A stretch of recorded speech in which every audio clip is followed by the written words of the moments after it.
Morning all. I'm not sure if this is going to work due to copyright issues, but I thought it was about time that gave Dawn a bigger introduction. She's done pretty well the last, 22 episodes, and this is episode 23 we're going to do on 15th of April 2020.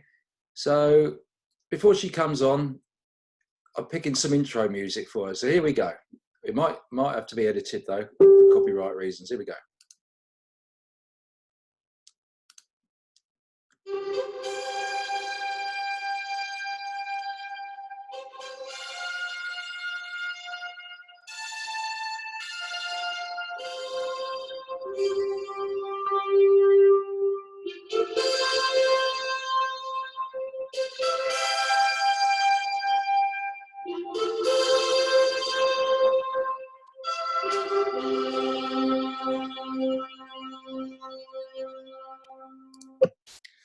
That'll do. Stirring stuff. Name that tune on the feedback. I won't mention it to her. That's if it makes the final edit. So we're on to Dawn coming on shortly. Here comes Dawn. Hello. Good morning, Dawn. Good morning, Mark. How are you? I'm all right. I've just been talking to the gardeners. Yeah, very good. They're keeping socially distant from them. It's good. Yeah. Yeah. And I'm feeling a little bit more perky today. Got a bit more energy. No, you're a bit down in the dumps yesterday. What happened? Yeah, just overcooked it, I think, a little bit. Bit tired, but a bit more sleep and stuff. And I feel ready to go again. Not sure quite what with, but I'm ready to go again. So, yeah. Anyway, I'm not sure it's going to come off, but prior to you joining us, I've given you a big intro, which will be interesting. Oh dear. So you can look forward. I think you deserve it. You've done 22 episodes. This is number 23. And yeah, you deserve a bit of a bigger intro than you've been getting. So hopefully that will come off. We will see. Now, The producer arranged this, didn't he? yeah, he did. Yeah, it's a good idea by the producer. Yeah. Okay. Hopefully we don't need an editor. I can't guarantee that. I think there's only one episode I had to edit a little bit, and I can't even recall what that was about. But yeah, it's all been straight off the cuff, raw. Yeah. Everyone's seen you in the raw, which is good. Now, the climate's changing slightly. I'm surprised it's taken a month to do this, but we seem to be having a lot of debate, and don't mention the media, but we're having a lot of debate generally about the balance between financial suffering, physical health suffering, and mental health suffering. And I just thought, get your views on that fine balance that everyone, including the government, are winding their way through that maze. I think it's very difficult because everyone's different, aren't they? Let's be honest about it. Different people have different needs. I mean, we're in a lucky position in the sense that we don't have to work. So, I mean, the pressure's there. Sorry, not there.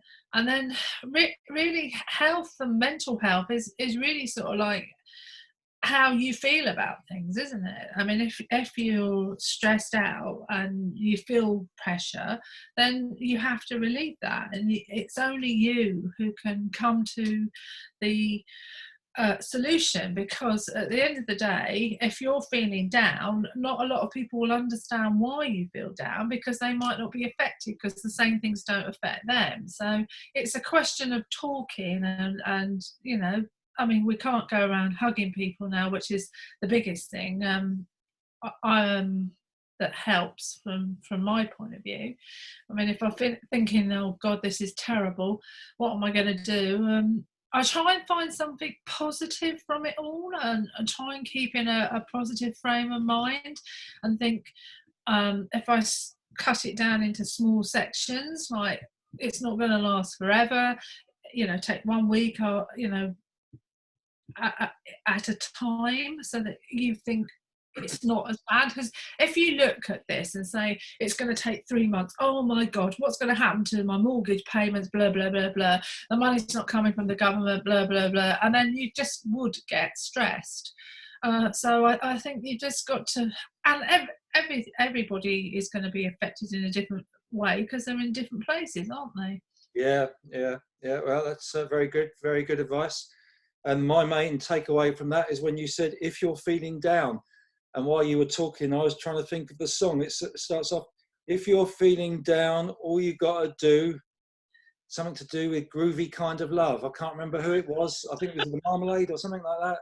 That's how my brain works. And I'm a great believer that music will lift your spirits. Yeah, but I can't remember what they said you got to do if you're feeling down, but I'm going to find out after this. So okay, well, don't worry about it, dear. You're just getting old and forgetful. Don't worry. But music is a good thing. That, you know, if you want your, you know, and laughter is a good thing as well. So live with someone who makes you laugh could be the best advice. I do, Nicole. And Oscar. Right, bit of feedback. Wow, it's been football. I've even got Martin Muirhead joining the. He didn't give any feedback, but I noticed he was viewing yesterday. I think he saw the word football in the title, and he was into it. So welcome, Martin. I used to work with about 10 years ago, but it's been football all the way, except for Angie Crush, who had a inappropriate song for a funeral, which was Simple Minds, Don't You Forget About Me. I think that was appropriate, actually. But thanks for Angie. She's one day behind. I hope she's catching up. And then it's been all football, loads of Premiership football. Your views on the Premiership and other divisions, whether they should be completed or not. I think, most of them went with me on that one. It needs to be completed. I'm not asking you for your opinion because we heard that yesterday. Dave Adkin came on. His solution was slightly different, which was each of the Premiership clubs have their own TV channel. They should make that available and have matches behind closed doors and relay them back to the other clubs. And when we get back to the full season, get rid of all the, as he put it, the crappy friendly internationals, and make room for the extra fixtures that will be required. So what do you think about that then? Can I just say something? I think that getting rid of all the crappy international things is probably a good idea. But I honestly do think there is too much football. For God's sake, get a grip. We don't, play it behind closed doors. We don't mind. I think now you've said that. Now that sort of feedback pays off. What we could do to get through the games, they could have 15-minute games instead of 90-minute games, couldn't they? That would get. Oh my God, you do think outside the box. I can only say that for you. You could have 6 games a day, and it would be done. Brilliant. We've got the solution, Dave. Thanks for stimulating us. Dave also went to get on. This is romance for you. He met his wife Pat at Charlton when they were 18. I think he said 50 something years, almost 60 years ago, I think.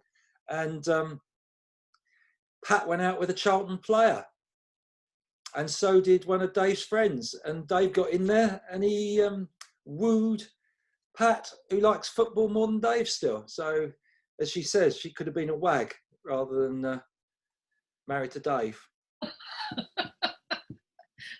I don't know what to say to that. I don't know what to say to that. So football does play a part in romance sometimes. Okay, right. A few questions for you. I've been looking up just to check. And I thought this was a good one. If you could change your age forever, what would it be and why? I'd probably go back to 35 because by that time by that time you've got knowledge, whereas when you're in your 20s you're just obtaining it. So I think I'd and then that's quite a nice age. I felt quite fit then and we were able to quite a lot. So that's what I would do anyway. some of us think you are still fit, but there you go. Have you got any phobias?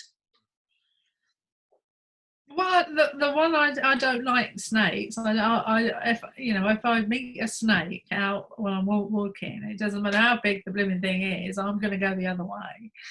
Yeah, So yes, I don't like snakes. Never. Oh, it all stems from my brother, my eldest brother, who found a snake and put it on a stick and chased me up the road to home with this blooming snake on a stick.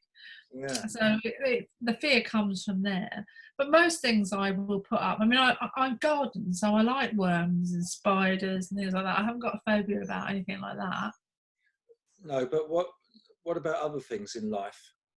The normal things like heights, public speaking, drowning, all these sorts of things. Is there anything in life otherwise? Honestly, Mark, I don't mind heights. I'm the one who goes up the scaffolding on the house, not you.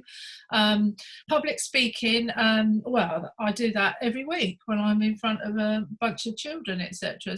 And parents. I mean, I would be nervous, but it's not a phobia that I have. No. Yeah. Your favourite toy as a child?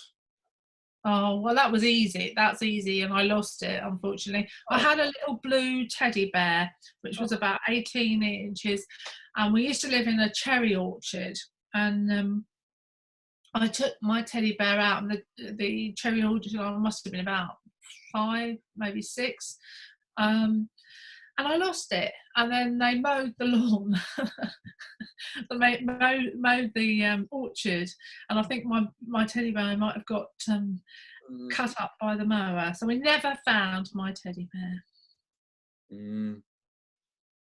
Yeah, that explains a lot. I didn't know that. Yeah. I don't think you're a substitute, dear.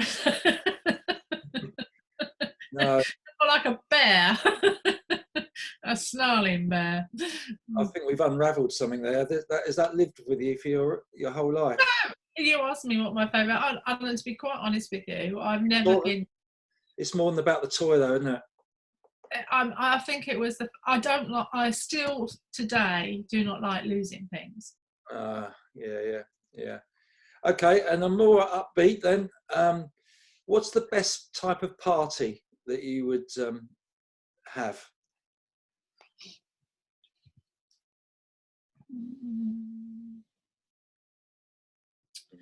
Well, it depends what you mean by party. I mean, do you mean you interpret it how you want? Well, Well, I people I enjoy and like-minded people, I would enjoy having a party with them. That's a few drinks, food, etc.